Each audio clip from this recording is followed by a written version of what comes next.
क्या आप जानते हैं कि सर्जरी सक्सेसफुल होने के बाद भी 60% लोग परेशान रहते हैं। उनकी रिकवरी में गलती होती है और इन गलतियों की वजह से ऑपरेशन अच्छा होने के बाद भी मरीज को दर्द होना, घाव से पानी आना या दोबारा हॉस्पिटल जाने की ज़रूरत पड़ती है। आज मैं आपको बताऊंगा सर्जरी होने के बाद रिकवरी के लिए टॉप 5 टिप्स जो हर पेशेंट को अपने ऑपरेशन के बाद फॉलो करना चाहिए। नमस्कार दोस्तों, मैं हूं डॉक्टर यश भार्गव। मैं जनरल सर्जन हूं और अगर आपके घर में या आपके रिश्तेदार में किसी का ऑपरेशन होने वाला है या हो चुका है तो यह वीडियो उसके लिए बहुत ज़रूरी है, बहुत हेल्पफुल है। इस वीडियो को आप अंत तक देखिएगा क्योंकि मैं लास्ट में बताऊंगा कौन सी ऐसी चीज़ है जो कि 90% पेशेंट इग्नोर कर देते हैं, जिसकी वजह से उनका ऑपरेशन की रिकवरी देरी से होती है, जो कि एक कॉमन मिस्टेक है, कॉमन गलती है। सबसे पहली टिप, ऑपरेशन के बाद क्या खाना चाहिए, क्या खाना नहीं चाहिए। मरीज सबसे बड़ी गलती ये करता है कि वो ऑपरेशन के बाद कभी भारी खाना खाना, तीखा खाना खाना या बाजार का खाना खाने लगते हैं।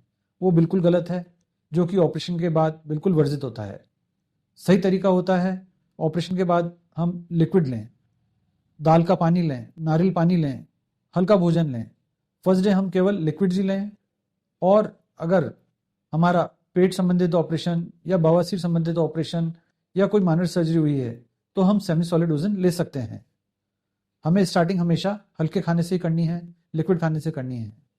ऑपरेशन के कुछ दिन पश्चात जब आपके डॉक्टर आपको खाने के लिए अनुमति दे देते हैं तो हमें प्रोटीन डाइट लेनी चाहिए, जिससे कि हमारे घाव की रिकवरी, ऑपरेशन की रिकवरी फास्ट हो।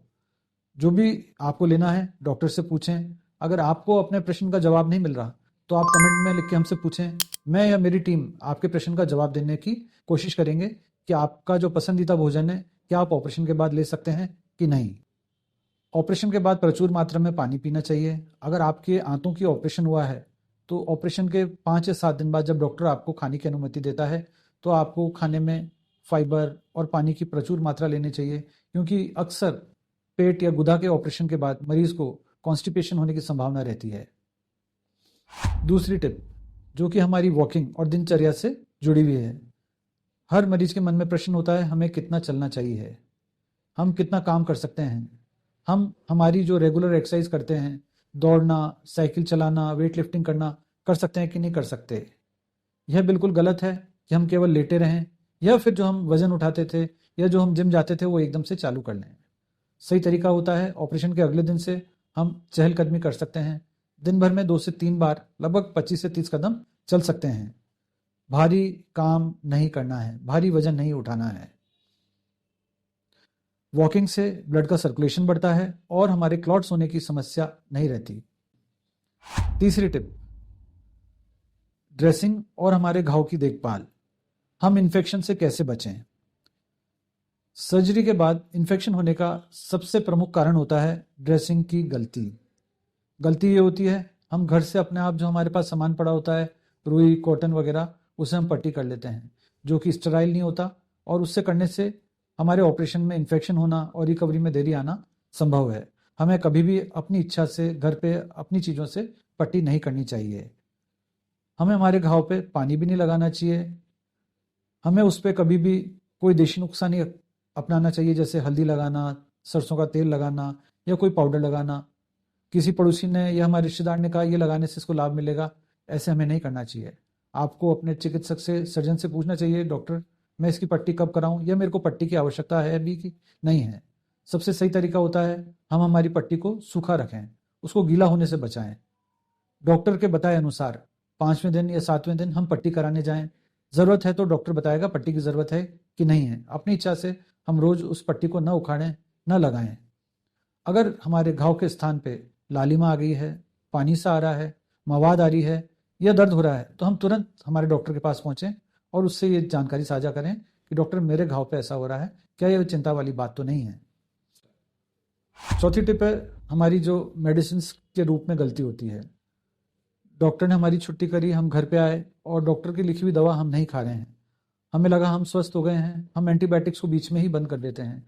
एंटीबायोटिक्स का एक कोर्स होता है 5 दिन 7 दिन, वो लेना आवश्यक होता है, नहीं तो फिर हमारे सेंसिटिविटी हो जाती है और जो हमारे बैक्टीरिया हैं वो एंटीबायोटिक्स को लेके इनसेंसिटिव हो जाते हैं और उन पर एंटीबायोटिक्स फिर असर नहीं करती।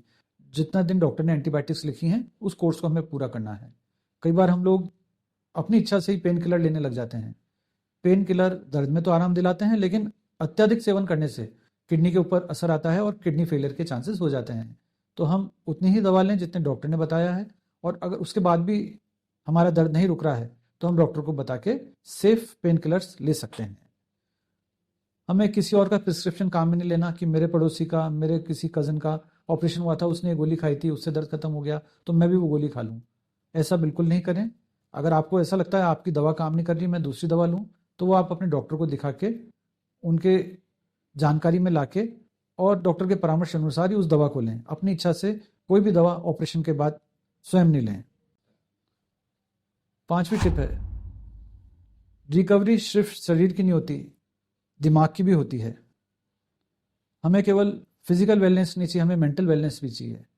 अगर हम शारीरिक रूप से और मानसिक रूप से रिकवरी लेते हैं तो हमारी रिकवरी और अच्छी होती है, दर्द रहित होती है।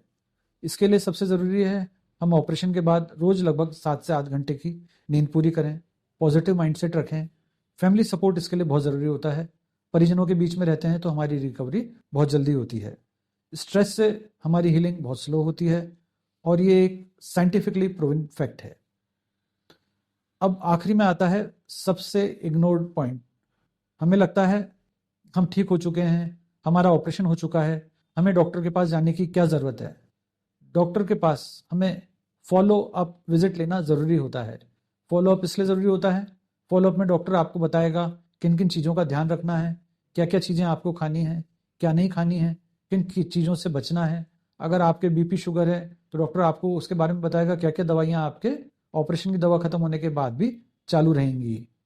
पेशेंट बोलता है मेरे को ठीक लग रहा है, मेरे को डॉक्टर के पास जाने की ज़रूरत नहीं है, लेकिन ये सबसे बड़ी गलती है, क्योंकि कॉम्प्लिकेशन अंदर ही अंदर पनप रहा होता है, उसको केवल आपका डॉक्टर ही पहचान सकता है। आपके मन में फिर भी और भी कोई प्रश्न हो तो आप कमेंट सेक्शन में लिखें, मैं या मेरी टीम कोशिश करके उसका जवाब जल्दी से जल्दी देने का प्रयास करेंगे। अगर आपको ये वीडियो अच्छा लगा हो, आपके किसी काम का रहा हो या आपके किसी जान पहचान वाले ने सर्जरी कराई हो तो ये वीडियो आप फॉरवर्ड करें जिससे वो भी इससे लाभ पा सके। अगर आपका ऑपरेशन हुआ है या आपके मन में ऑपरेशन से संबंधित कोई प्रश्न है तो आप हमारी क्लिनिक रामकृष्ण हॉस्पिटल में भी आके दिखा सकते हैं। धन्यवाद।